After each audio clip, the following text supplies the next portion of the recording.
Now, this particular lecture is going to explain in total details the case of Iwuchukwu Emmanuel J versus engineer David C. Nwizu and another. This particular case is going to be explained in 3 parts. This particular class, which is going to be the first class, will be talking about the fact of the case, as well as, very importantly, the decision of the trial courts in this case, and also the basis of appeal to the Court of Appeal as well as the Supreme Court.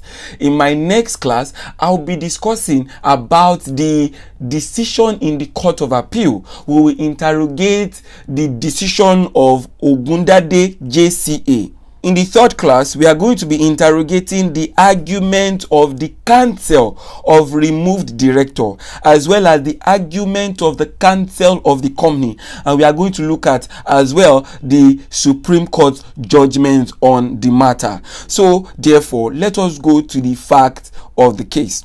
What does the fact say? It says that the appellant was employed by the second respondent as special assistant to its managing director and was later appointed as member of the board of directors and then later as executive director of the second respondent. Now, if you look at that, it will tell you that he was first the special assistant to the managing director. I told you that in a company, you don't just jump to being a director. You go from post to post until your post is so important that you can become a director. So he started as a special assistant to the managing director, and then he became a member of the board of directors. I want to believe that the member of the board of directors there mean a non-executive member. And in my previous class, I already explained to you who a non-executive member is. And then later, he was made executive director of the second respondent. The second respondent there is the company itself. Now, subsequently, appellant was appointed as director of another company. Therefore, they purported to remove him as the executive director of the second respondent. That's this particular company that we are talking about. He then sued for declaration that the purported removal was null and void. The appellant argued that he wasn't properly removed as a director. Now, very importantly, what did the trial court hold? The Federal High Court held that the appellant can only be removed in accordance with section 175 of the 1986 Act, which is pari material, that is the same thing as section 288 of this 2020 CAMA, which demands a procedure requiring an ordinary resolution, that is in subsection 1, and special notice, that is in subsection 2. Now, the Court of Appeal set aside the judgment of the trial court on the ground that the appellant was an ordinary employee and employment was determined by 3 months' notice. Now, the main issue at the Supreme Court was whether the appellant was lawfully removed as executive director. Now, while we are interrogating this, the Supreme Court in this case tried to first determine who can we say a director is. It started with section 395 sub 1 of the Companies Act 1986 that defines a director as any person occupying the position of a director by whatever name called, which is now the replica of section 868 of CAMA first leg. Do you understand? Then he moved on to the decision in Ray Marcel's Extension Railway, where the court there defined a director as a person appointed to act as one of a board with power to bind the company when acting as a board, but having otherwise no power to bind the company.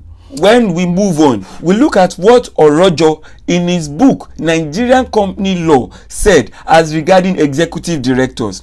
He said that sometimes the Article of Association give director of the company power to appoint executive or special or alternate directors. In practice, the executive or special director is an employee of the company whose status has been raised to that of a director, but who continues essentially as an employee. I already explained that to you when I was talking about a director. I told you first of all that he is an employee, but because his position is so important that he then directs and manages the business, he has been raised to a director. Do you understand that? However, let us look at the reason that the trial court said that he was not removed properly. Now, the trial court noted that as to removal of directors, the article of association has not specifically treated it. That is their article in that company. But section 175 and schedule 1 section 96 at page 392 of the company's decree 1968 deals with it, which is now our own section 288, section 292 and section 259 of CAMA.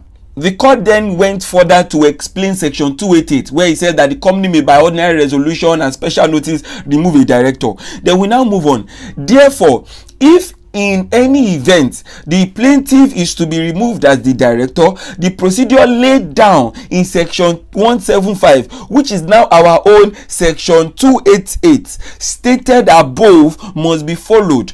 Otherwise, his removal will be breach of statutory provisions and the principle of natural justice, because section 2882 says that there has to be notice and he also has to defend himself. Do you understand? That is where the breach of natural justice comes in. Now, it is now apparent from the evidence before me that the removal of the plaintiff as the executive director and member of the board of directors of the second defendant company is in breach of the principle of natural justice and in breach of statutory regulation and procedure. The learned trial judge then considered the effect of the removal and came to the conclusion that it was a nullity and that the appellant was entitled to judgment. He therefore granted all the appellant's claims in toto.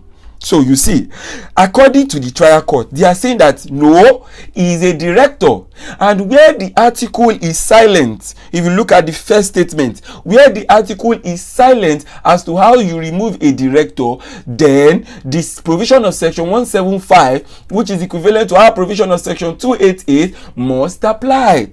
However, the Court of Appeal had a different opinion as to that. Therefore, what did the Court of Appeal say, and why did they reason in such manner? That is what I'll be discussing in my next class. I'll see you in my next class.